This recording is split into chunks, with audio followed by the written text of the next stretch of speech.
Shalom Elohim, haleluya, puji nama Tuhan. Semangat pagi Bapak Ibu Saudara yang dikasihi Tuhan kita, Yesus Kristus. Jumpa lagi bersama saya Pendeta Samuel Mawuntu dalam Renungan Pagi. Ke 1663 hari Renungan Pagi ini mengudara. Puji Tuhan. Bapak Ibu Saudara yang dikasihi Tuhan, sebelum kita mengawali segala aktivitas kita di pagi hari ini, marilah kita mengawalinya bersama Tuhan dengan mendengarkan firman Tuhan. Sebelum kita membaca, mendengarkan, dan merenungkan firman Tuhan hari ini, mari kita minta pimpinan Roh Kudus. Kita berdoa. Bapa di surga, berbicaralah kepada kami semua. Pakai firman Tuhan ini untuk menegur kami, menasihati kami, menguatkan kami, meneguhkan iman percaya kami, dan menuntun kami supaya kami terus berjalan di jalan Tuhan yang benar. Dan pakailah firman Tuhan ini untuk memberkati kami semua. Di dalam nama Tuhan Yesus yang adalah firman Allah yang hidup, kami berdoa. Amin. Haleluya. Mari buka Alkitab kita dalam kitab Kejadian pasal 33 ayat 1 sampai ayat 11. Di bawah perikop, Yakub berbaik kembali dengan Esau. Demikianlah firman Tuhan. Yakub pun melayangkan pandangnya, lalu dilihatnyalah Esau datang dengan diiringi oleh 400 orang. Maka diserahkannyalah sebagian dari anak-anak itu kepada Lea dan sebagian kepada Rahel serta kepada kedua budak perempuan itu. Ia menempatkan budak-budak perempuan itu beserta anak-anak mereka di muka Lea, beserta anak-anaknya di belakang mereka. Dan Rahel beserta Yusuf di belakang sekali. Dan ia sendiri berjalan di depan mereka. Dan ia sujud sampai ke tanah 7 kali hingga ia sampai ke dekat kakaknya itu. Tetapi Esau berlari mendapatkan dia, didekapnya dia, dipeluk lehernya, dan diciumnya dia. Lalu bertangis-tangisanlah mereka. Kemudian Esau melayangkan pandangnya. Dilihatnyalah perempuan-perempuan dan anak-anak itu. Lalu ia bertanya, siapakah orang-orang yang beserta engkau itu? Jawab Yakub, anak-anak yang telah dikaruniakan Allah kepada hamba-Mu ini. Sesudah itu mendekatlah budak-budak perempuan itu beserta anak-anaknya. Lalu mereka sujud. Mendekat jugalah Lea beserta anak-anaknya, dan mereka pun sujud. Kemudian mendekatlah Yusuf beserta Rahel, dan mereka juga sujud. Berkatalah Esau, apakah maksudmu dengan seluruh pasukan yang telah bertemu dengan aku tadi? Jawabnya, untuk mendapat kasih tuanku. Tetapi kata Esau, aku mempunyai banyak adikku, peganglah apa yang ada padamu. Tetapi kata Yakub, janganlah kiranya demikian. Jikalau aku telah mendapat kasih-Mu, terimalah persembahanku ini dari tanganku. Karena memang melihat muka-Mu adalah bagiku serasa melihat wajah Allah. Dan engkau pun berkenan menyambut aku. Terimalah kiranya pemberian tanda salamku ini, yang telah kubawa kepadamu. Sebab Allah telah memberi karunia kepadaku, dan aku pun mempunyai segala-galanya. Lalu dibujuk-bujuknyalah Esau, sehingga diterimanya. Amin. Haleluya. Bapak Ibu Saudara yang dikasihi Tuhan, dari kebenaran firman Tuhan ini kita belajar. Dari cara Yakub mengambil hati Esau, sehingga Esau yang tadinya keras, Esau yang tadinya sangat membenci dan hendak merencanakan pembunuhan kepada Yakub. Saudara yang dikasihi Tuhan, kita melihat dari kebenaran firman Tuhan ini, semuanya luluh menjadi mencair. Esau mau berdamai dengan adiknya, yaitu Yakub. Amin.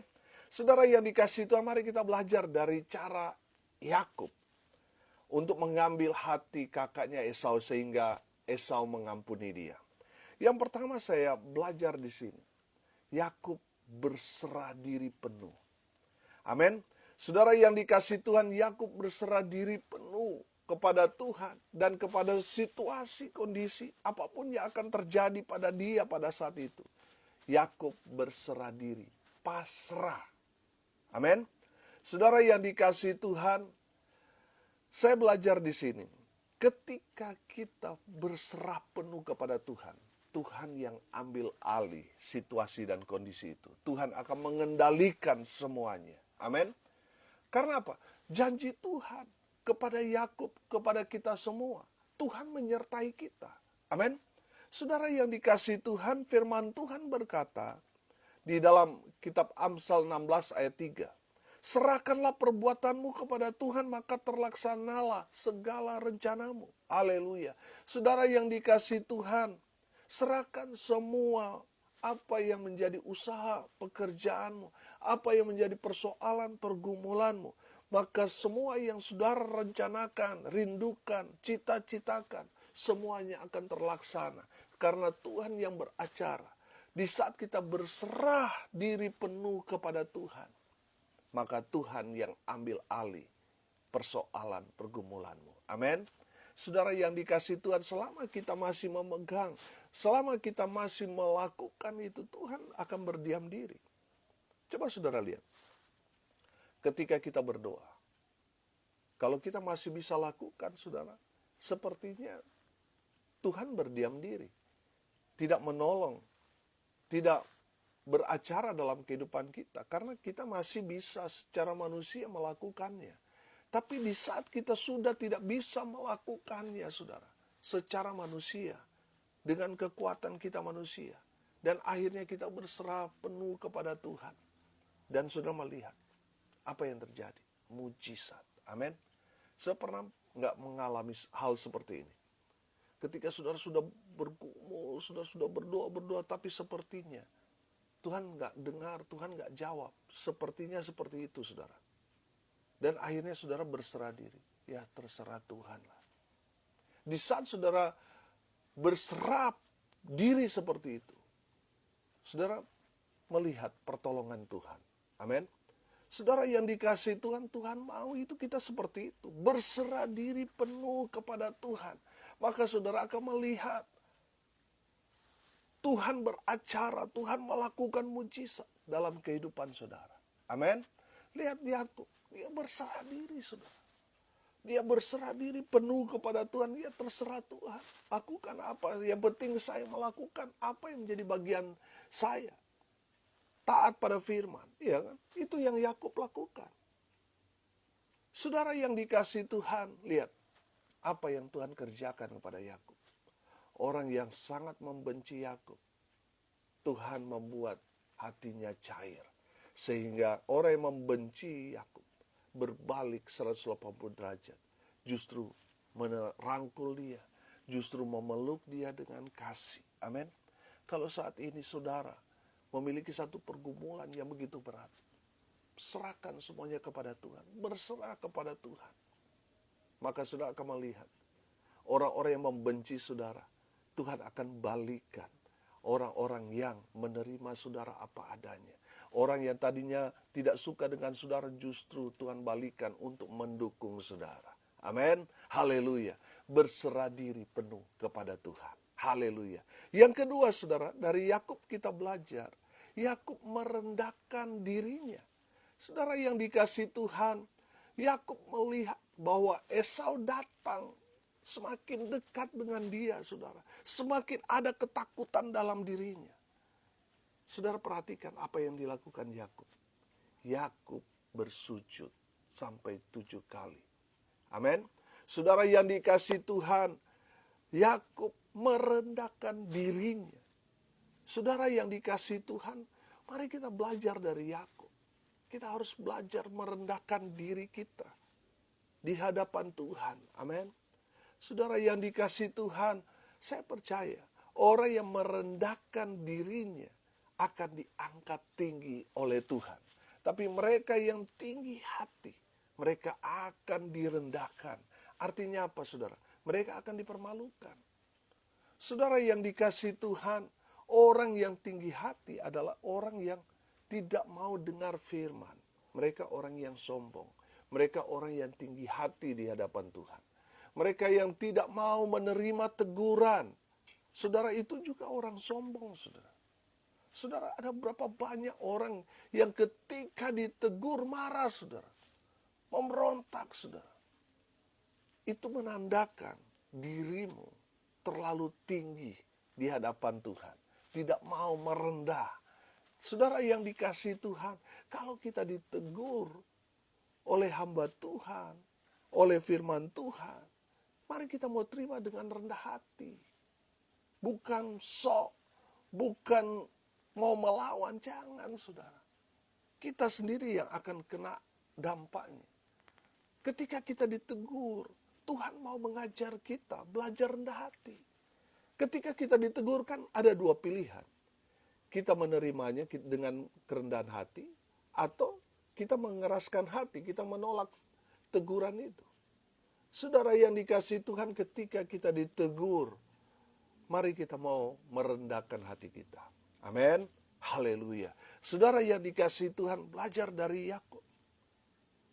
Dia merendahkan dirinya dengan bersujud.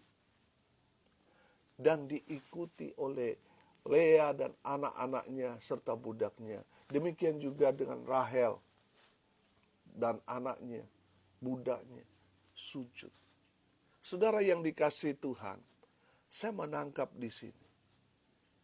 Seorang kepala rumah tangga harus mengajarkan kepada keluarganya hidup rendah hati.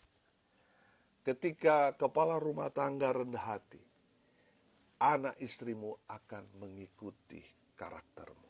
Amin. Saudara, ketika kepala rumah tangga tinggi hati, itu akan berdampak. Istri dan anakmu juga akan berkelakuan sama seperti saudara. Dan kita belajar, Tuhan membenci orang-orang yang tinggi hati. Orang-orang yang sombong. Tuhan paling benci. Saudara ingat, Lucifer dicampakkan ke dunia ini, dibuang, saudara. Karena apa? Karena dosa kesombongan, dosa tinggi hati. Nah, saudara, masih manusia biasa, tapi sombongnya sudah nggak ketulungan. sudah nggak bisa dibendung, sudah bahaya, saudara. Saudara yang dikasihi Tuhan, dalam kehidupan kita, Tuhan memproses kita supaya kita hidup rendah hati, hidup berkenan di hadapan Tuhan, menyenangkan hati Tuhan. Kita menaruh diri kita ini sebagai hamba, sebagai orang yang hina untuk melayani raja di atas segala raja. Seorang yang rendah hati pasti mau melayani. Amin. Saudara yang diberkati Tuhan, dari Yakub ini kita belajar. Mari kita mau belajar hidup rendah hati. Saudara yang dikasihi Tuhan, orang yang rendah hati pasti diangkat tinggi oleh Tuhan. Kalau saudara sudah ada di tingkat kejayaan saudara, tetaplah hidup rendah hati. Selama saudara keras, saudara akan diproses Tuhan dengan keras sampai hatimu lembut. Kalau sudah mendengarkan firman Tuhan ini, belajar hidup rendah hati. Buang egomu. Terima proses Tuhan. Jangan mengeraskan hatimu. Belajar rendah hati. Supaya saudara diangkat tinggi oleh Tuhan. Haleluya. Yang ketiga saudara, dari kebenaran firman Tuhan ini, kita belajar. Yakub rela berkorban. Saudara yang dikasihi Tuhan, perhatikan ayat 8 sampai ayat 11. Dia memberikan hewan ternaknya begitu banyak kepada kakaknya, saudara. Artinya saya melihat di sini, Yakub ini suka memberi, rela berkorban. Amin. Saudara yang dikasihi Tuhan, ketika kita memberikan, Tuhan akan memberikan sebagai ganti, bahkan berlipat kali ganda. Jadi seorang yang memberkati pasti diberkati Tuhan. Amin. Saudara yang dikasihi Tuhan, saya beberapa waktu yang lalu saya katakan, ketika kita memberi, saudara, kita nggak akan miskin. Justru kita diberkati Tuhan lebih. Amin. Saudara yang dikasihi Tuhan, ujian ketika kita diberkati adalah kita juga harus memberi. Jangan kita egois, saudara. Kalau kita diberkati, kita juga harus memberkati. Amin. Supaya berkat Tuhan itu terus mengalir, saudara. Haleluya. Bapak Ibu Saudara, Tuhan memberkati saudara supaya saudara jadi berkat bagi orang lain. Lihat Yakub, rela berkorban. Yang dia persembahkan buat Esau itu nggak sedikit, sudah banyak sekali. Saudara yang dikasihi Tuhan, yang Tuhan sudah berikan kepada kita sudah tidak terhitung. Nah, Tuhan mau kita 2023 ini. Firman Tuhan berkata dalam kitab Filipi 4. Hendaklah kebaikanmu diketahui semua orang. Tuhan sudah dekat. Amin. Mari saudara yang dikasihi Tuhan, kita jadi berkat. Untuk jadi berkat nggak harus jadi kaya dulu, saudara. Saudara lihat janda di Sarfat. Untuk menjadi berkat, saudara, dia begitu susah. Makanan yang dia miliki itu tinggal hari itu yang dia buat masakan terakhir. Dia bersama dengan anaknya. Datang Nabi Elia meminta saudara, berikanlah aku makanan. Saudara di sana dia jadi dilema. Kalau dia serahkan semua, habis kita. Saudara lihat, janda di Sarfat itu memiliki kerinduan. Walaupun kami mati kelaparan, setidaknya saya jadi berkat untuk terakhir kali. Dia membuat roti, dia menyerahkan kepada Nabi Tuhan Elia. Dan apa yang terjadi, saudara? Janda di Sarfat itu diberkati, dipelihara di masa-masa panceklik. Tuhan memelihara dia. Amin. Saudara yang dikasihi Tuhan, di masa-masa susah justru kita dianjurkan untuk menabur. Amin. Untuk berbagi berkat. Karena di saat kita berbagi, Tuhan buka kita pintu-pintu berkat yang baru. Amin. Saudara yang dikasihi Tuhan, di dalam kehidupan kita orang percaya, kita belajar. Yang Tuhan ajarkan adalah kasih. Kasih itu kan sama dengan memberi. Makanya ketika kita memberi sesuatu, orang mengatakan apa? Terima kasih. Amin. Jadi seharusnya kita orang percaya suka memberi. Makanya di dalam 1 Korintus 6 ayat 9 sampai ayat 10 di sana, orang-orang yang tidak mendapat bagian dalam kerajaan Allah, salah satunya apa? Orang kikir, orang pelit, orang demit, tidak masuk dalam kerajaan sorga. Saudara yang dikasihi Tuhan, mari kita jadi berkat. Kalau saudara sudah diberkati, mari kita jadi berkat bagi orang lain. Belajar dari Yakub, rela berkorban. Dia suka memberi. Maka Tuhan memberkati dia dengan luar biasa. Amin. Biarlah firman Tuhan ini boleh jadi berkat buat kita semua. Mari kita berdoa. Terima kasih Bapa di surga atas kebenaran firman yang sangat memberkati kami. Berkati semua pendengar, sehingga mereka betul-betul mendapat remah dari kebenaran firman Tuhan ini. Berkati hidup masa muda mereka, rumah tangga mereka diberkati, usaha pekerjaan, pelayanan mereka diberkati Tuhan. Mereka yang sakit Tuhan sembuhkan. Mereka yang lemah Tuhan kuatkan. Mereka yang saat ini sedang berduka cita, Tuhan memberikan kekuatan, penghiburan kepada keluarga yang ditinggalkan. Mereka yang hari ini berulang tahun, Tuhan Yesus memberkati mereka dengan kesehatan, kekuatan, umur panjang. Tuhan anugerahkan dalam kehidupan mereka. Hamba berdoa di dalam nama Tuhan Yesus, biarlah berkat Tuhan memenuhi semua yang mendengarkan kebenaran firman. Mereka diberkati Tuhan dengan luar biasa. Bapak Ibu Saudara yang dikasihi Tuhan, arahkanlah hatimu dan terimalah berkat dari Tuhan Yesus. Tuhan memberkati engkau dan melindungi engkau. Tuhan menyinari engkau dengan wajahnya dan memberi engkau kasih karunia. Tuhan menghadapkan wajahnya kepadamu dan memberi engkau damai sejahtera. Di dalam nama Tuhan Yesus, sumber segala berkat. Bapak Ibu Saudara yang percaya diberkati Tuhan, katakan amin. Puji Tuhan.